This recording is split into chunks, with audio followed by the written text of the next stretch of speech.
میرے محترم بھائیوں، دوستوں، بزرگوں، اللہ نے قرآن حکیم کی ان آیات میں ایک ایسی شخصیت کا تذکرہ فرمایا جو نبیوں اور رسولوں کے بعد پوری امت سے زیادہ متقی ہے، اور نبیوں اور رسولوں کے بعد پوری امت کا سب سے بڑا امام ہے، نبیوں اور رسولوں کے بعد پوری امت میں سب سے بڑا بزرگ ہے، نبیوں اور رسولوں کے بعد کائنات کے فرش عرش پر اس کے چرچے ہوتے ہیں۔ میرے نبی علیہ السلام کا فرمان ہے، جب اس کائنات کو بنایا گیا اللہ کے عرش پہ یہ بات لکھی ہوئی تھی، لا الہ الا اللہ محمد الرسول اللہ، اور ساتھ اللہ نے یہ بات لکھی تھی، میں جس کے لیے چاہتا ہوں اس کے رزق کو کم کر دیتا ہوں، اور جس کے لیے چاہتا ہوں اس کے رزق کو بڑھا دیتا ہوں۔ اور اس کے بعد ابو بکر صدیق رضی اللہ تعالی عنہ کا نام لکھا ہوا تھا۔ کائنات میں جب کوئی تنہا انسان ہوتا ہے، اللہ اس کی تنہائی کو دور کرنے کے لیے کسی کو ساتھی بناتے ہیں، کسی کو رفیق بناتے ہیں، جو اپنے غم اس سے بتاتا ہے، جو اپنی خوشیاں اس سے بتاتا ہے۔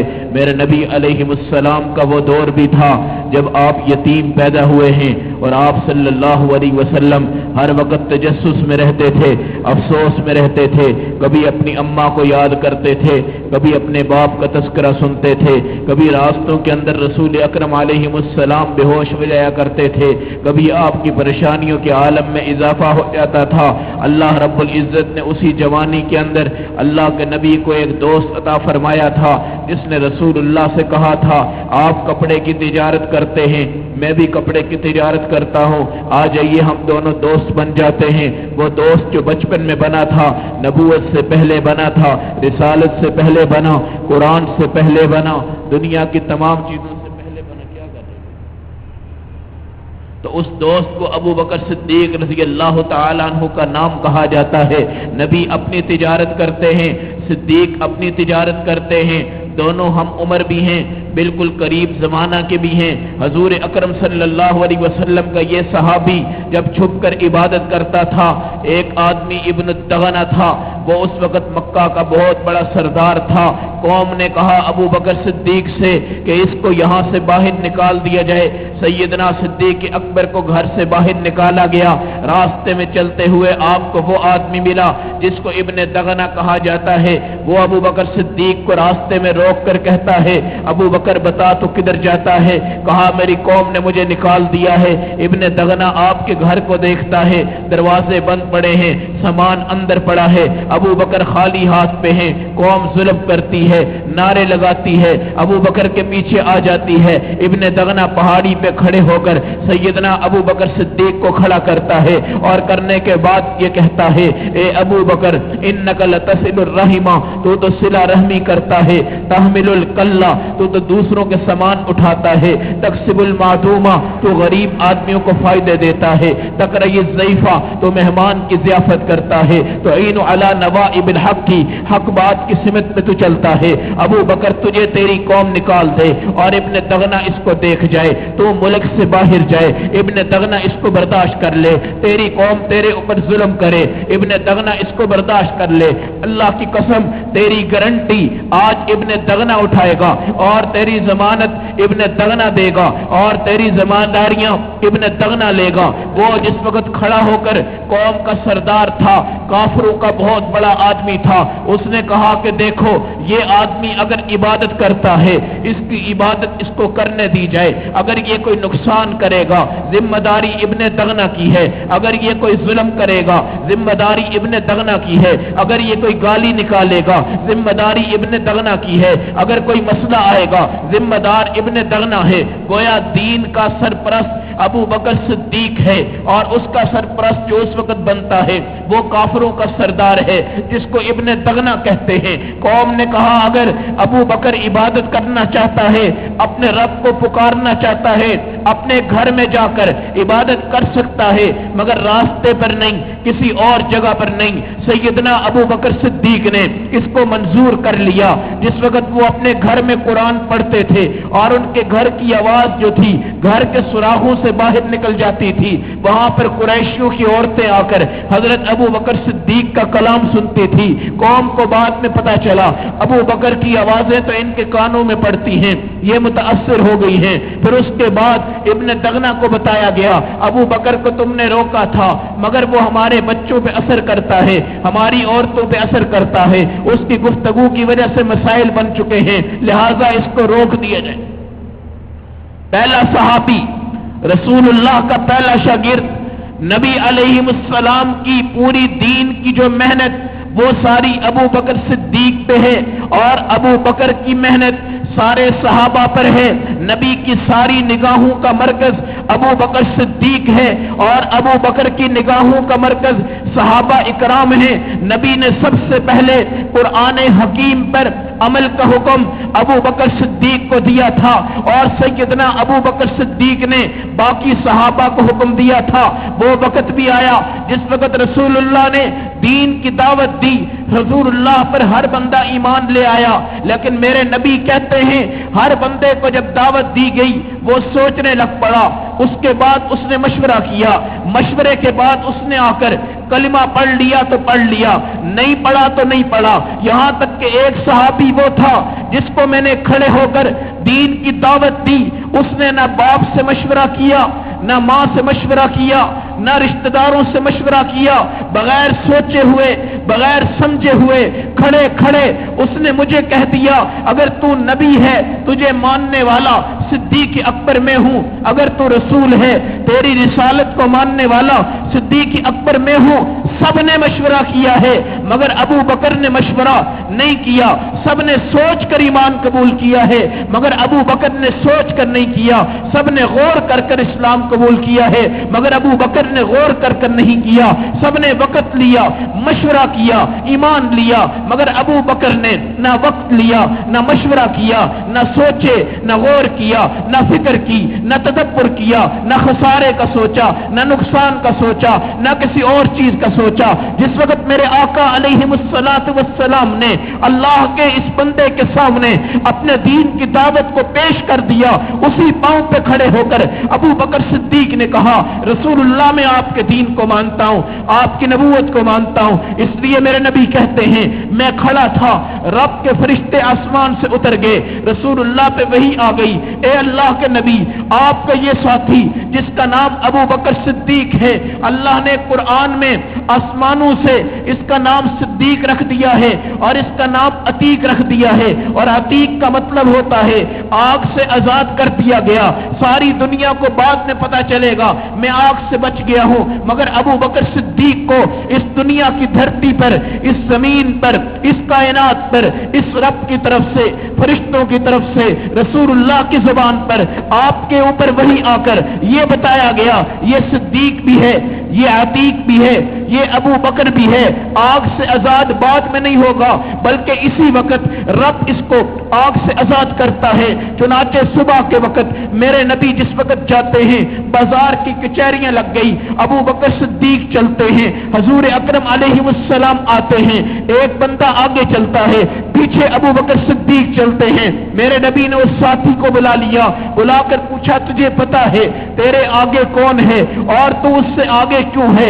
تیرے پیچھے ابو بکر صدیق ہے، اللہ کی قسم جہاں راستے میں یہ چلے اور اس سے آگے کوئی بندہ چلے یہ شریعت رب کے اندر جائز نہیں ہے، لہذا تو پیچھے آ جا، ابو بکر کو آگے کر دے ورنہ تو گستاخ بن جائے گا اور رب کا قہر تیرے اوپر نازل ہو جائے گا۔ وہ بندہ نبی صلی اللہ علیہ وسلم کے کہنے پر پیچھے آ گیا، سیدنا ابو بکر صدیق کو آگے کر دیا گیا۔ رسول اللہ مسکرانے لگے اور آپ نے فرمایا میں اپنی آنکھوں سے اس بات کو کبھی بھی پسند نہیں کر سکتا کہ ابو بکر پیچھے ہو اور اس کے آگے کوئی بندہ بھی چل رہا ہو، اب یہ بندہ آگے تھا یہ پیچھے ہو گیا ہے۔ محمد الرسول اللہ اپنے دماغ سے خوش ہو گیا۔ کبھی آپ صلی اللہ علیہ وسلم نے اس صحابی کو کسی کے پیچھے نہیں چلنے دیا، ہمیشہ رسول اللہ صلی اللہ علیہ وسلم نے اس صحابی کو آگے کر دیا۔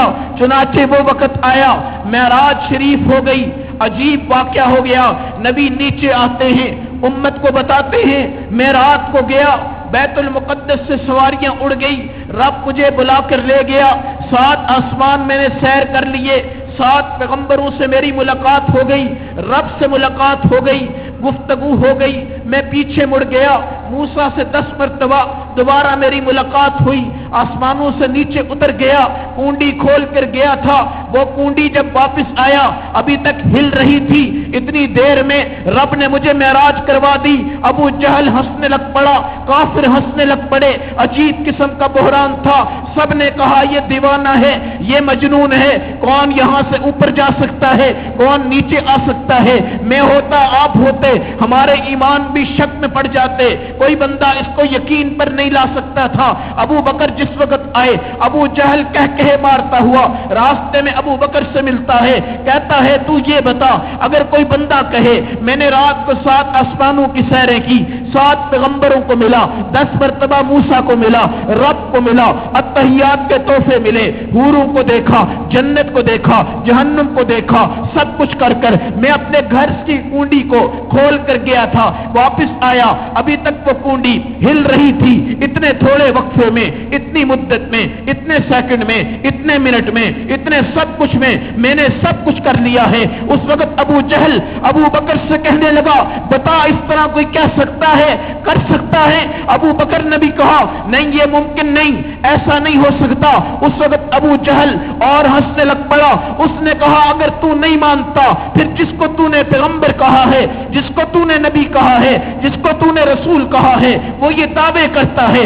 ابو بکر صدیق نے تحقیق نہیں کی, ابو بکر نے رسول اللہ کے پاس حاضری نہیں دی, ابو بکر نے نبی سے پوچھا نہیں, ابو بکر نے سوال نہیں کیا, ابو بکر نے جواب نہیں مانگا, ابو بکر نے یہ نہیں کہا کہ میں گھر جا کر اس کی تحقیق کرتا ہوں. نہیں, چاہیے تو تھا ابو بکر جاتے, تحقیق کرتے, سوال کرتے, جواب لیتے, نبی کہاں گئے, کیسے گئے, کس کو ملے, کیسے ہوئے. کوئی تحقیق نہیں, کوئی تدبر نہیں, کوئی غور نہیں, کوئی فکر نہیں. اسی وقت ابو جہل کو ابو بکر صدیق نے وہ تماچا مار کر جواب دیا تھا جو ایک وقت میں اما ہاجرہ کے سامنے, سارا کے سامنے اسماعیل کو قربانی کے لیے لے جاتے ہوئے شیطان نے کہا تھا کہ تیرا میاں اپنے بچے کو ذبح کرنے کے لیے لے کر جا رہا ہے. اس وقت ماں نے پوچھا تھا کوئی باپ بھی اپنے بچے کو ذبح کر سکتا ہے؟ اس وقت شیطان نے کہا تھا اگر تو نہیں مانتی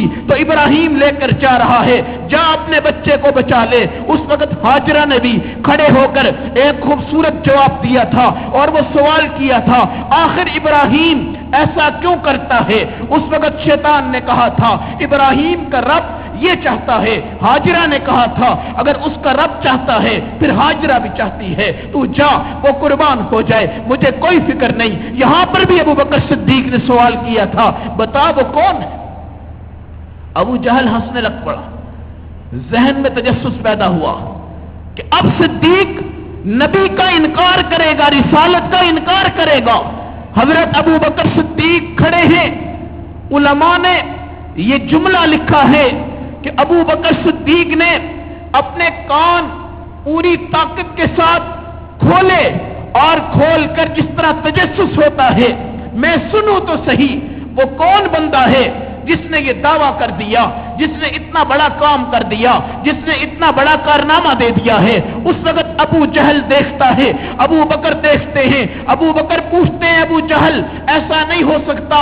وہ کہتا ہے اگر ایسا ہو جائے, آپ نے پوچھا بتا ایسا دعویٰ کس نے کیا ہے؟ ابو جہل نے اس وقت بڑی اونچی آواز سے طنز کرتے ہوئے, لعن کرتے ہوئے یہ کہا تھا جس کو تو نبی مانتا ہے آج وہ اپنی معراج کا دعویٰ کر کر آیا ہے. ابو بکر صدیق نے اسی وقت اپنی آنکھیں جھکانے سے پہلے یہ کہہ دیا تھا اگر میرا نبی یہ کہتا ہے تو میں اس کی پوری تصدیق کرتا ہوں. صداقت کس کو کہتے ہیں؟ آج مسلمان کیا تصدیق کرتا ہے؟ مسلمان کو تو نبی کی حدیث سنا دیں پہلے مانتا ہی نہیں. مانتا ہے تو کہتا ہے میں تحقیق کروں گا, اگر صحیح ہوگی تو بات کروں گا. تحقیق ہو جاتی ہے پھر کہتا ہے یہ سنت ہے, حدیث ہے, یہ کون سا کوئی بڑا کام ہے. یہ کہہ کر نبی صلی اللہ علیہ وسلم سے دور مسلمان پہنچ جاتا ہے. اور وہ وقت تھا ابو بکر نے کھڑے ہو کر سوچ کے بغیر، تدبر کے بغیر، فکر کے بغیر، نظریے کے بغیر، مشورے کے بغیر، حضور کی تصدیق کے بغیر، نبی کی گفتگو کے بغیر، سوال کے بغیر، جواب کے بغیر ابو بکر صدیق پر دین کا ایسا تماچا مارا تھا اور یہ کہا تھا اللہ کی قسم اگر محمد الرسول اللہ معراج کا کہتا ہے تو میں مانتا ہوں. کوئی ترقی نہیں. غربت میں نبی آئے. میرے نبی نے فرمایا دین غربت میں شروع ہوا، یہ غربت میں لوٹے گا.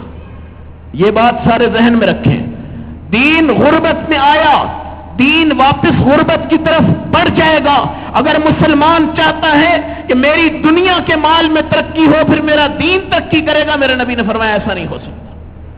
دین غربت میں آیا، دین غربت میں لوٹے گا. دین کی ابتدا میں سب غریب تھے، دین کی انتہا میں سب غریب ہو جائیں گے.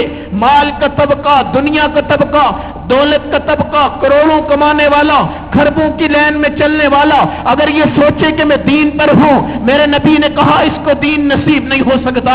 دین اس کو نصیب ہوگا اگر کروڑ آتا ہے تو اس کی زکات گئی، ارب آتا ہے تو وہ گئی، خرب آتا ہے تو وہ گئی. سیلان بڑھ رہا ہے. حضرت عائشہ کی طرح 10,000 دینار آپ کی خدمت میں جس وقت آتے ہیں افطاری سے پہلے قربان کر دیتی ہیں. نوکرانی آ کر پوچھتی ہے اماں جی روزہ افطار کیوں نہیں کرنا تھا، کھجور تو باقی رکھ لیتی. کہا اللہ کی قسم، میرے رب کی قسم، مجھے یاد تک بھی نہیں رہا کہ میرا روزہ ہے. میں صدقے میں اس طرح مشغول ہو گئی اور میں نبی کی حدیث کو سنتی جاتی تھی. ایک کھجور کا ٹکڑا دیتے جاؤ، جنت کو بناتے جاؤ. میں بناتی جا رہی تھی، مجھے نہیں پتا چلا میں بھوکی ہوں، مجھے نہیں پتا چلا میں روزے دار ہوں، مجھے نہیں پتا چلا میرے گھر میں کچھ ہے، مجھے نہیں پتا چلا میرے گھر میں کھجور بھی نہیں. اللہ کی قسم وہ صدقہ مجھے متوجہ کر گیا، رب کی طرف کر گیا. جب مجھے پتا چلتا ہے دے میں رہا ہوں، لیتا رب ہے، جمع میں کرواتا ہوں، کرتا رب ہے، محفوظ میں کروا رہا ہوں، کرتا اللہ ہے. میں دیتی گئی. میں نے نہیں سوچا کہ میرے گھر میں کیا ہے،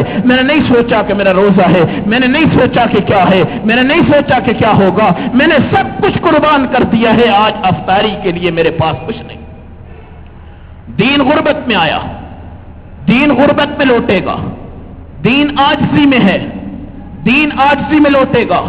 یہ دنیا دار طبقوں کی طرف دین کی سمت اسی لیے کم ہوتی ہے کہ وہ غریب بننے کے لیے تیار نہیں ہوتے. چنانچہ ایک وقت آیا میرے نبی نے انگوٹھی پہنی.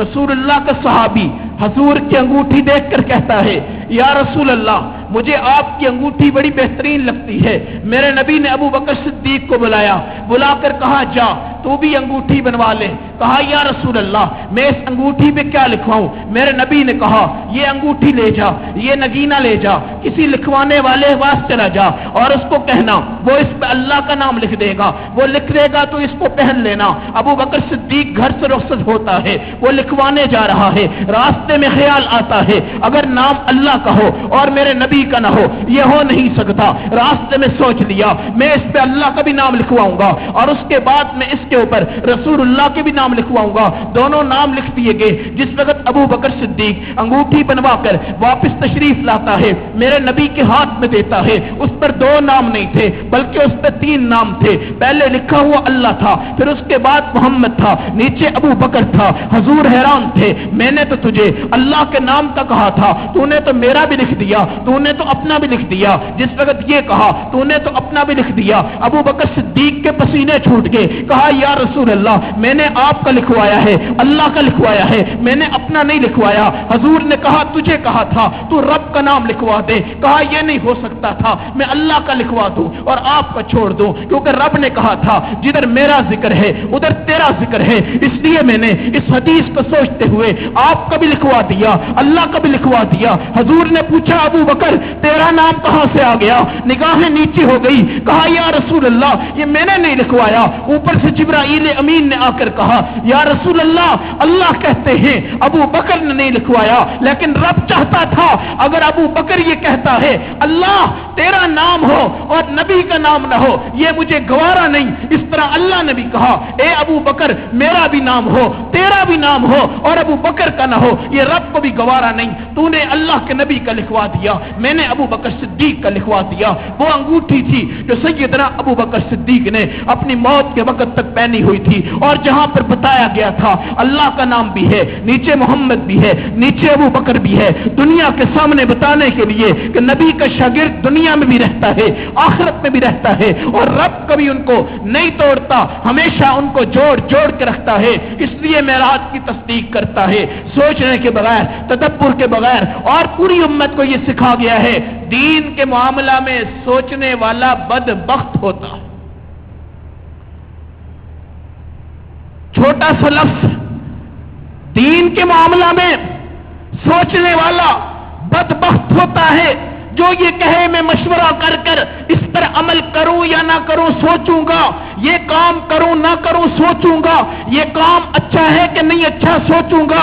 میرے نبی صلی اللہ علیہ وسلم نے کہا نہیں، دین میں مشورہ نہیں ہے، دین کرنے میں، عمل کرنے میں، سنت پہ چلنے میں کوئی مشورہ نہیں ہے۔ سب سے بڑا بدبخت وہ ہوتا ہے جو دین کے اندر ٹائم لے کے میں ٹائم لیتا ہوں، مشورہ کر کے پھر بتاؤں گا یہ کروں یا نہ کروں۔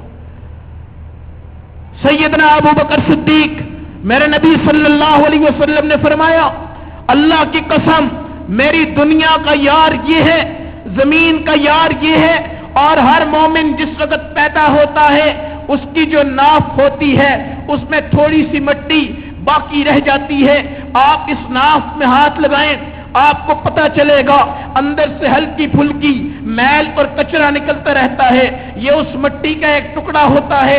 رب بتاتے ہیں جس زمین سے یہ پیدا ہوا اس کی ناف کے اندر اس کا سیمپل چھوڑ دیا جائے تاکہ جب یہ فوت ہو جائے اس وقت یہ مٹی اس مٹی سے ملا دی جائے۔ میرے نبی کہتے ہیں اللہ کی قسم میری اور ابو بکر کی مٹی کو زمین کی ایک جگہ سے اٹھایا،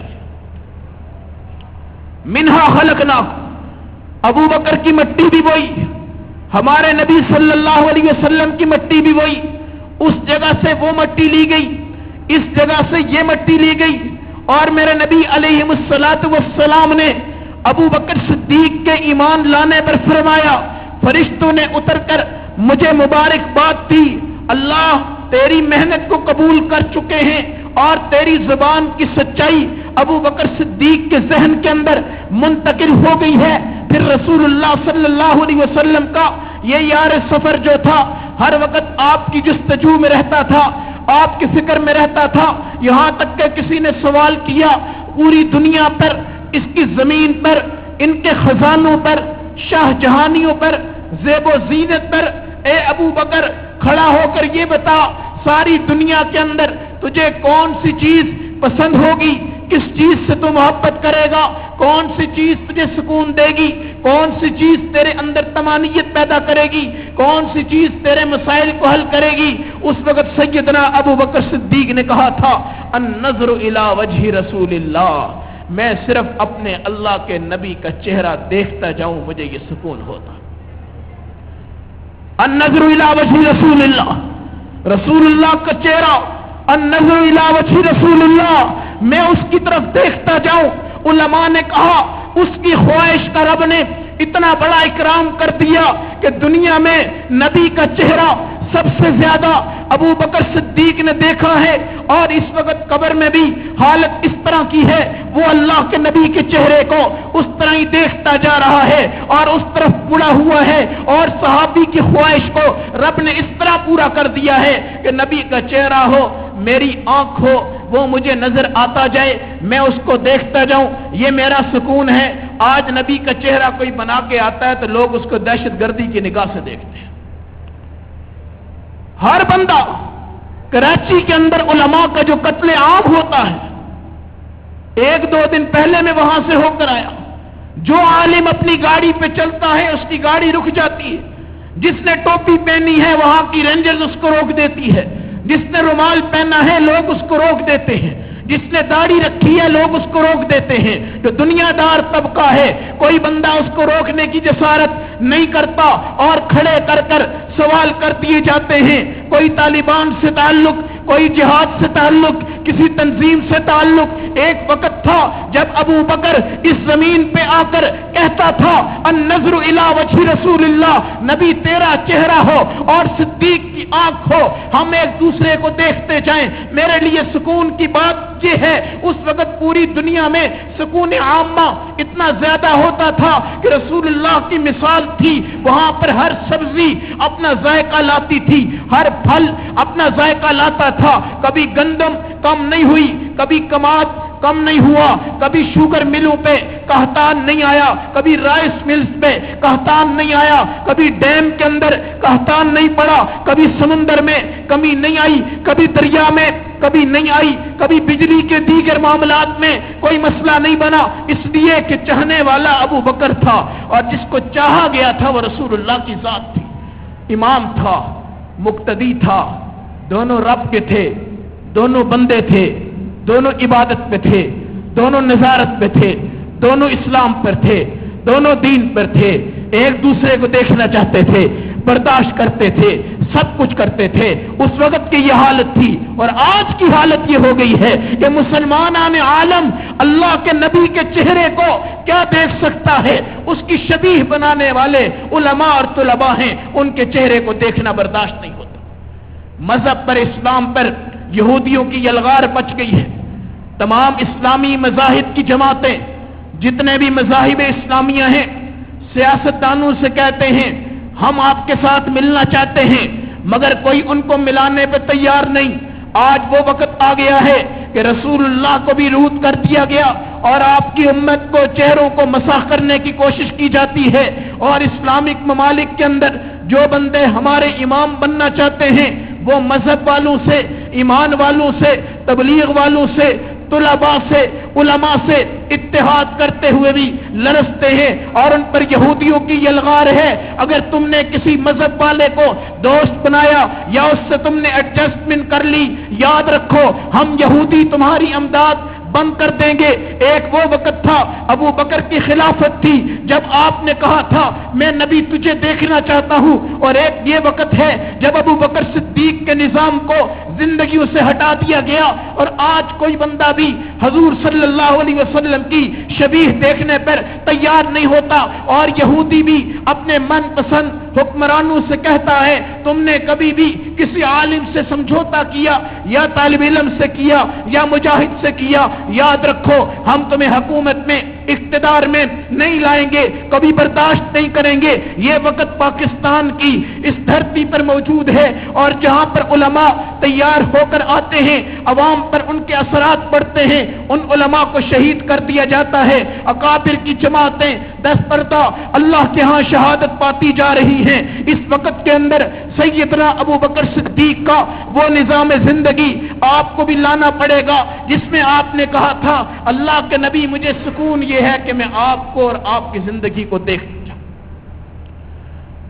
اور آپ کو بھی سکون تب ہوگا جب نبی علیہ السلام کی زندگی آپ کی آنکھوں میں رچ جائے، بس جائے، ٹک جائے، اور آپ کی آنکھ دیکھے تو ٹھنڈی ہو جائے۔ میرے نبی صلی اللہ علیہ وسلم نے کیا فرمایا؟ قرۃ عینی فی الصلاۃ، میری امت مجھے ٹھنڈک پہنچاؤ، مجھے راحت پہنچاؤ، مجھے سکون پہنچاؤ، میرے درجے کو بلند کرو، میرے درجے کی بلندی کی دعا کرو، میرا رب میرے مقام کو اور اونچا کرتا جائے۔ وہ تب ہوگا جب میری امت نماز پڑھتی جائے گی اور اللہ کے نبی کی آنکھ ٹھنڈی ہوتی جائے گی۔ یہ کون سی آنکھ ٹھنڈی کی جاتی ہے؟ جب اسلامی ملک میں رسول اللہ کو بھی دور کیا گیا، صحابہ کو دور کیا گیا، طلباء کو دور کیا گیا، علماء کو دور کیا گیا، مدارس سے ہٹایا گیا، مساجد سے ہٹایا گیا، اور تمام دنیا کو اس نہج پہ لایا گیا کہ دیندار طبقے سے دور ہو جاؤ، دین والوں سے دور ہو جاؤ، ورنہ تمہاری شامت آ جائے گی۔ شامت کیا آئے گی؟ کہ یہودی تمہارا غلہ بند کر دے گا۔ ایک دھمکی آج مسلمان کو ہے۔ میرے نبی صلی اللہ علیہ وسلم کا فرمان، اللہ کی قسم 4 مہینے کی عمر میں روٹی بھی لکھ دی جاتی ہے، 4 مہینے کی عمر میں علم بھی لکھ دیا جاتا ہے، 4 مہینے کی عمر میں رزق بھی لکھ دیا جاتا ہے، 4 مہینے کی عمر میں موت بھی لکھ دی جاتی ہے۔ 4 مہینے کی عمر میں تقدیریں لکھ دی جاتی ہیں۔ اس حدیث کو پڑھو، الا وان نفسا لن تموت حتى تستكمل رزقها، اللہ کی قسم کوئی بندہ نہیں مر سکتا جب تک کہ وہ رزق پورا نہ کرے۔ ایک دہریہ کھڑا تھا جو اللہ کا انکار کرتا تھا، اس نے ایک مسلمان سے کہا یہ میرے ہاتھ میں ایک روٹی کا ٹکڑا ہے، تو بتا کہ یہ میں کھاؤں گا یا نہیں کھاؤں گا۔ مسلمان نے کہا کہ تیری تقدیر میں ہوگا تو تو کھائے گا، نہیں ہوگا تو تو نہیں کھا سکتا۔ دہریہ اس کو کہتا ہے کہ تقدیر تیرا رب بناتا ہے، میرا یہ دعویٰ ہے کہ یہ ٹکڑا میں کھاؤں گا اور تیرا اللہ یہ مجھ سے چھین نہیں سکتا۔ بات ہو گئی، روٹی اٹھا لی، دانتوں میں دے دی، چبا لی اور دعویٰ کرتا گیا کہ یہ میں کھاؤں گا، میری تقدیر میں ہے کہ نہیں، مجھے اس سے کوئی غرض و غایت نہیں اور تیرا اللہ یہ مجھ سے نہیں چھین سکتا۔ جب یقین آ گیا تو مسلمان کہنے لگا اگر تو یہ دعویٰ کرتا ہے کہ یہ لقمہ تیرا ہے تو میں دعویٰ کرتا ہوں کہ یہ لقمہ تیرا نہیں ہے۔ مناظرہ، مکالمہ، عمل شروع ہو گیا، روٹی ڈال دی گئی، چبا لی گئی، اندر چلی گئی۔ مسلمان دیکھ رہا ہے، وہ بھی دیکھ رہا ہے اور اس کو کہتا ہے دیکھ تجھے کہا تھا یہ میں کھاؤں گا، تیرا رب چھین نہیں سکتا، تو کہتا تھا میری تقدیر نہیں، میں کہتا تھا میرا حصہ ہے، تو کہتا تھا میرا رب نہیں کھلائے گا، میں کہتا تھا میں خود کھا سکتا ہوں۔ اب مسلمان پریشان، جنگل کی طرف بڑھتے ہیں، جنگل کے درخت آتے ہیں، وہاں پہ ایک پرندہ آتا ہے، اس کے سامنے وہ کافر بھی ہے، مسلمان بھی ہے۔ وہ دعویٰ کرتا ہے کہ یہ رزق تیرا نہیں، وہ دعویٰ کرتا ہے یہ رزق میرا ہے، وہ حلق میں اتار چکا ہے۔ پرندہ جس وقت قریب آ کے بیٹھا اس دہریے کو الٹی ہو گئی، وہ نہیں بلکہ اور بھی بہت کچھ کھایا ہوا تھا وہ بھی باہر نکل پڑا اور پرندہ اوپر سے آتا ہے اس دہریے کے سامنے، وہ رزق کھاتا ہے۔ کھانے کے بعد وہ مسلمان اس کو کہتا ہے دیکھ میں نے کہا تھا یہ رزق تیرا نہیں ہے، یہ رزق اللہ تجھ سے لے لے گا، تو نے کہا تھا یہ رزق میرا ہے، تو نے چبا لیا، تو نے سب کچھ کر لیا، مگر اللہ نے تجھے الٹی کروا کر پرندے کو کھلوا کر یہ ثابت کر دیا ہے کہ رزق ہے اور لکھا ہوا ہے، آگے نہیں ہو سکتا، پیچھے نہیں ہو سکتا۔ اور دہریہ اس کے قدموں میں پڑھ کر کلمہ پڑھ کر مسلمان ہوتا ہے اور وہ کہتا ہے اللہ کی قسم یہ روٹی کا مسئلہ ہے جس نے آج مسلمان کو مصلی سے دور کر دیا، یہ روٹی کا مسئلہ ہے جس نے قرآن سے دور کر دیا، یہ روٹی کا مسئلہ ہے جس نے اول ٹائم لگانے پہ مجبور کر دیا، یہ روٹی کا مسئلہ ہے جس نے مسجدوں کی نماز سے، مدرسوں کے اعمال سے، قربانیوں کے نظام سے، جہاد کے میدانوں سے، بیوی کے حق سے، ماں باپ کے حق سے، ہر چیز کے حق سے آج مسلمان کو مجبور کر دیا ہے کہ تو نے روٹی پوری کرنی ہے نماز چھوڑ دے، تو نے روٹی پوری کرنی ہے دین چھوڑ دے، تو نے روٹی پوری کرنی ہے تو چھوڑ دے۔ اب داڑھی والے کو کہتا ہے نوکری کر، جس کی داڑھی ہے وہ کہتا ہے تو نوکری نہیں کر سکتا، داڑھی منڈوا کر آ، پینٹ کوٹ پہن کر آ، 3 پیس پہن کر آ، یہ کر کر آ، وہ کر کر آ۔ ایک رزق کے مسئلے نے اس کی نماز کا بیڑا غرق کر دیا، حضور کی حدیثوں کا بیڑا اس نے غرق کر دیا، نبی کے دین کو اوپر سے نیچے کر دیا، ادھر سے ادھر کر دیا، تحریف ہو گئی، تبدیلی ہو گئی، سب کچھ ہو گیا۔ کس بنیاد پر؟ میری جاب ہے، اگر جاب نہیں تو روٹی نہیں، روٹی نہیں تو زندگی نہیں۔ لیکن مسلمان اس حدیث پہ عمل نہیں کر رہا کہ رزق لکھ دیا گیا۔ اور آج یہودی کہتے ہیں کسی مذہب والوں سے آپ نے اپنا اتحاد نہیں کرنا، اتحاد کرو گے تو یہودی ناچ بند کرے گا، روٹی بند کرے گا، رزق بند کرے گا، سب کچھ بند کرے گا۔ اسی دور کے اندر آج مسلمانان عالم رسول اکرم صلی اللہ علیہ وسلم کی زندگی کو اس کے نہج سے ہٹا کر لے آئے ہیں۔ سیدنا ابو بکر صدیق کا وہ دور تھا جب عبداللہ بن ابی منافق نبی کریم صلی اللہ علیہ وسلم کے ساتھ دشمنیوں کا اظہار کرتا تھا۔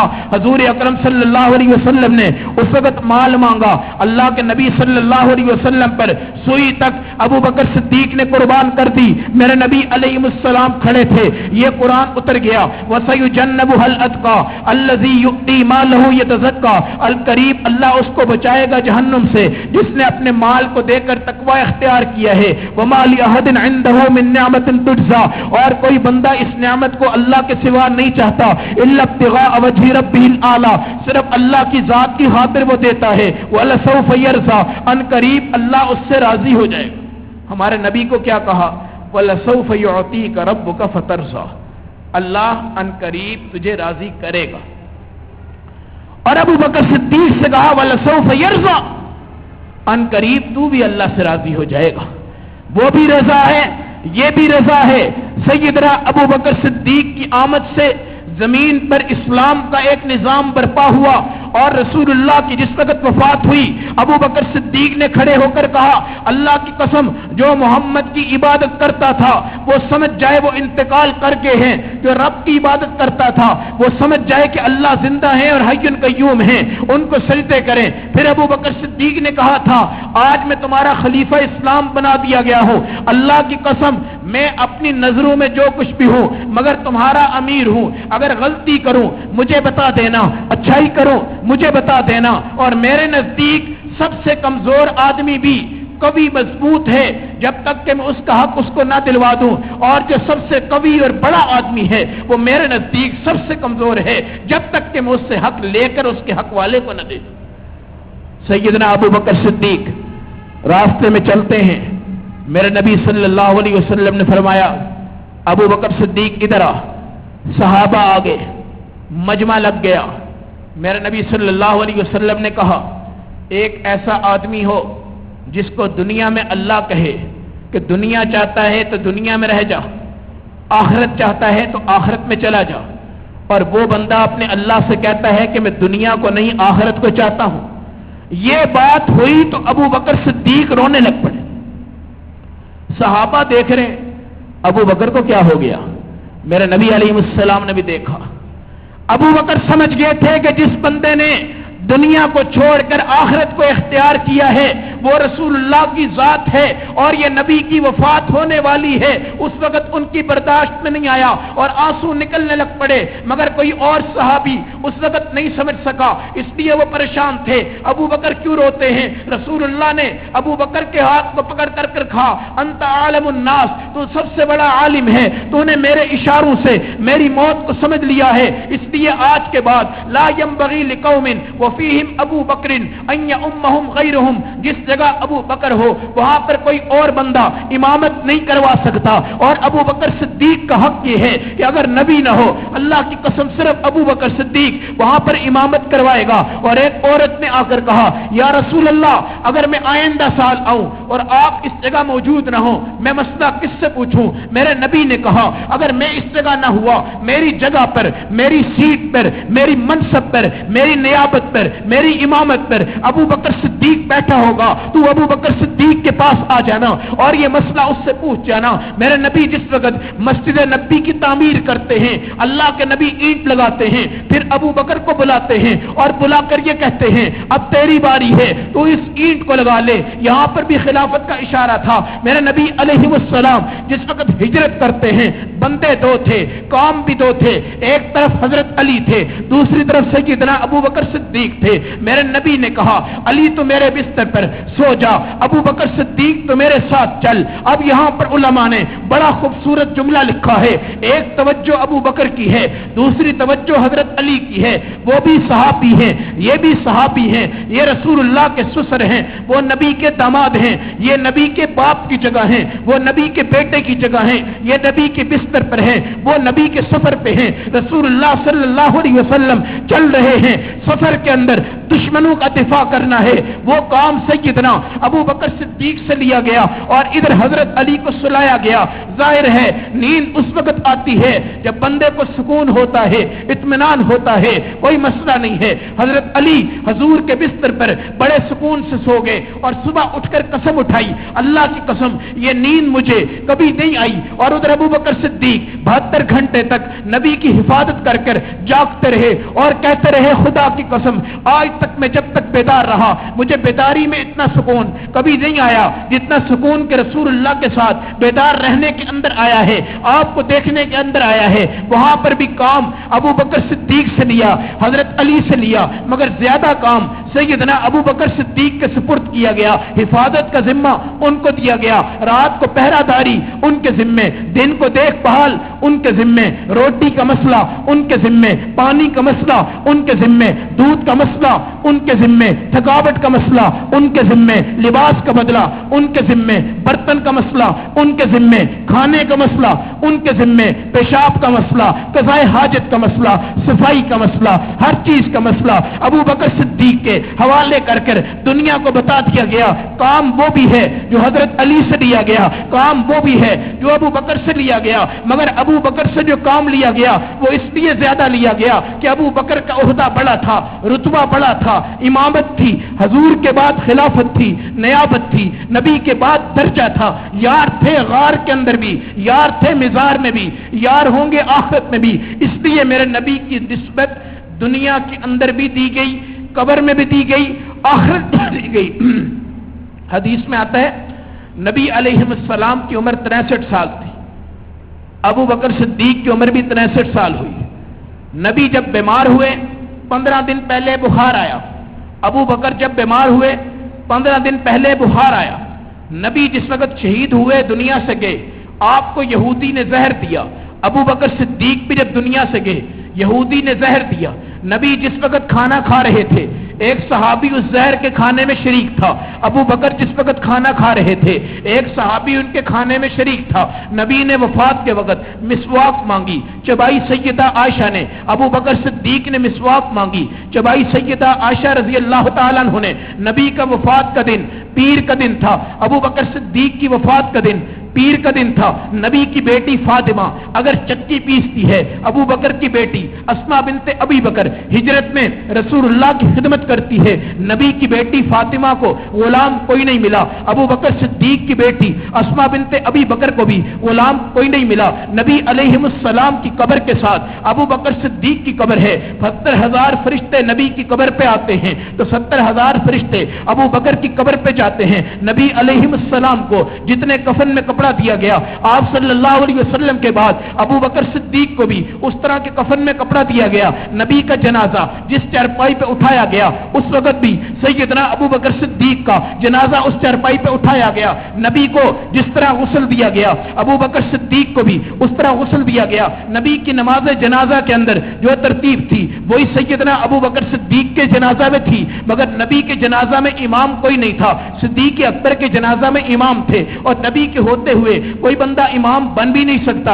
اس لیے میرے نبی صلی اللہ علیہ وسلم کی وفات کے بعد یہ اختلاف ہو گیا نبی کو کس جگہ دفنائے، یہاں تک اختلاف ہوتے ہوئے کئی مسئلے بڑھ گئے۔ ابو بکر نے کہا میں نے سنا ہے نبی کی جہاں پہ وفات ہوتی ہے وہ نبی کی قبر ہوتی ہے، لہذا حجرہ عائشہ میں رسول اللہ کی تدفین کر دی گئی۔ ابو بکر صدیق کا جب انتقال ہوا اختلاف ہوا ان کو کہاں پہ دفنایا جائے، مشورہ کوئی نہیں ہو سکا، فیصلہ کوئی نہیں ہو سکا۔ اچانک اللہ کے فرشتوں کی آواز آئی اوصر الحبیبہ الی الحبیبی، حبیب کو حبیب سے ملا دو، شاگرد کو امام سے ملا دو، شاگرد کو استاد سے ملا دو، بچے کو باپ سے ملا دو، امت کو نبی سے ملا دو، جنتی کو جنتی سے ملا لو، دنیا میں نبیوں کے بعد کے سردار کو نبی سے ملا دو۔ اور رسول اللہ صلی اللہ علیہ وسلم کی قبر پر جنت کا ٹکڑا ریاض الجنہ عطا کر دیا گیا۔ اس طرح نبی کے بعد صدیق اکبر کے ٹکڑے کو بھی ریاض الجنہ کا ٹکڑا بنایا گیا۔ نبی علیہ السلام قیامت کے دن اٹھیں گے، پیچھے آپ کے ابو بکر صدیق ہوں گے، نبی آگے دیکھ رہے ہوں گے،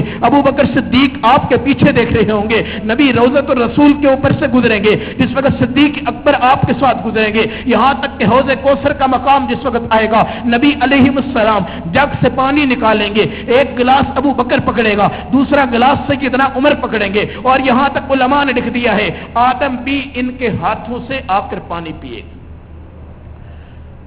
انبیاء بھی ان صحابہ کے ہاتھوں سے پانی پیئیں گے، ابراہیم بھی ان کے ہاتھوں سے پانی پیئیں گے، اسماعیل بھی ان کے ہاتھوں سے پانی پیئیں گے، اور حضرت علی بھی پیئیں گے اور یہ پلائیں گے۔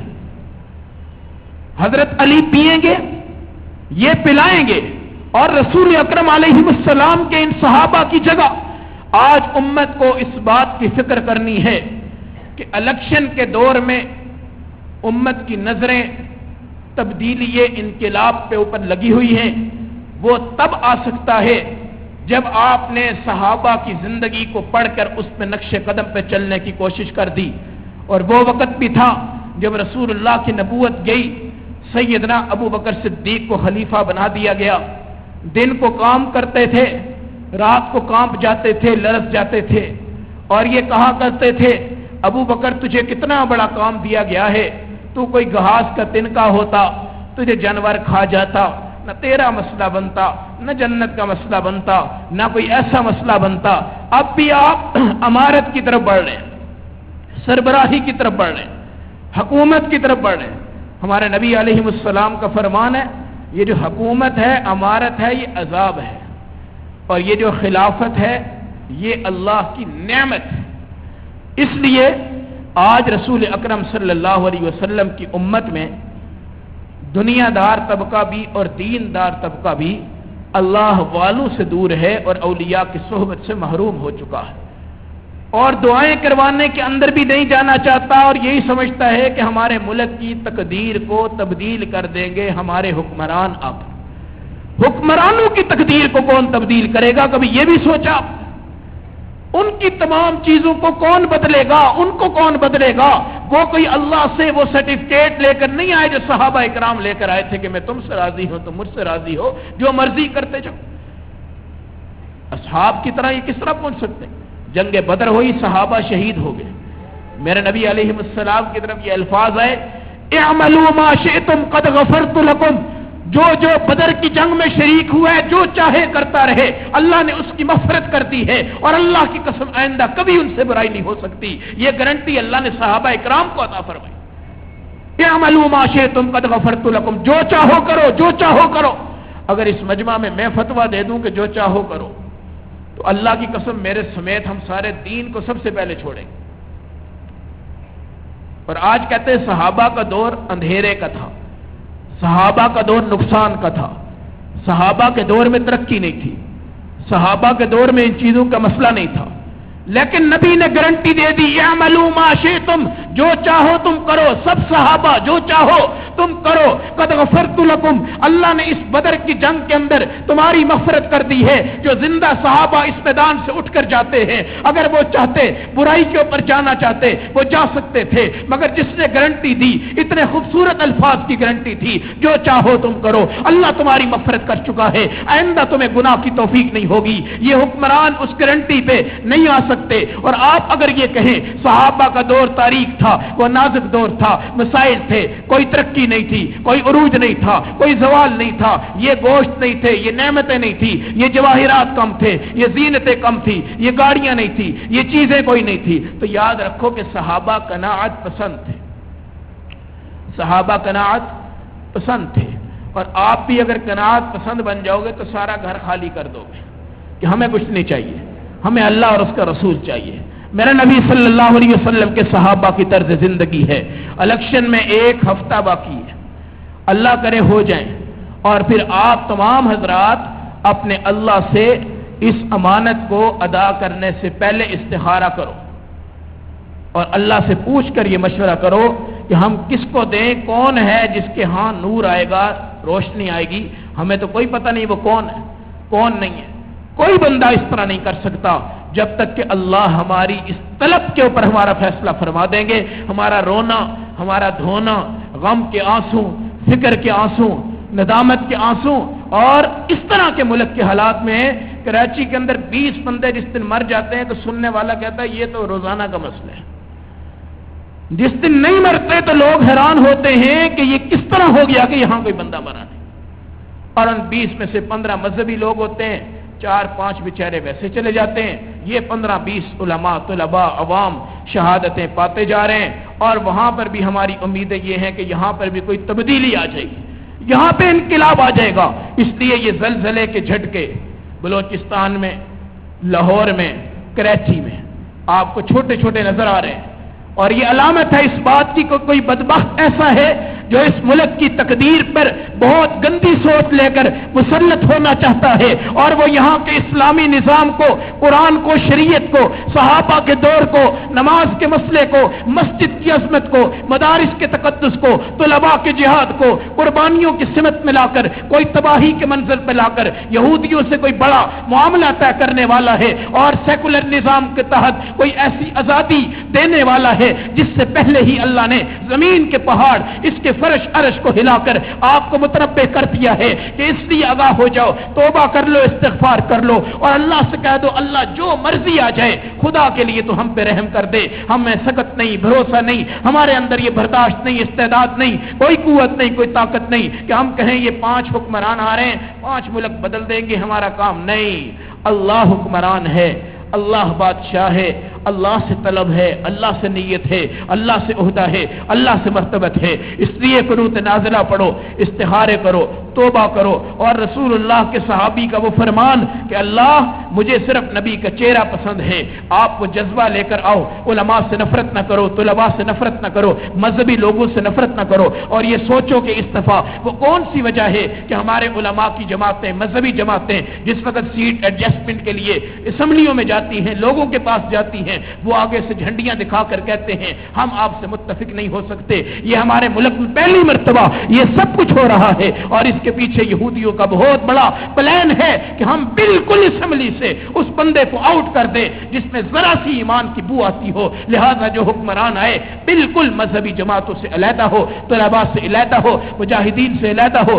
اللہ ہمارے ملک کو نقصان سے بچائے اور اللہ ہمارے اوپر کوئی رحم والا معاملہ فرما دے۔ وآخر دعوانا الحمدللہ رب العالمین۔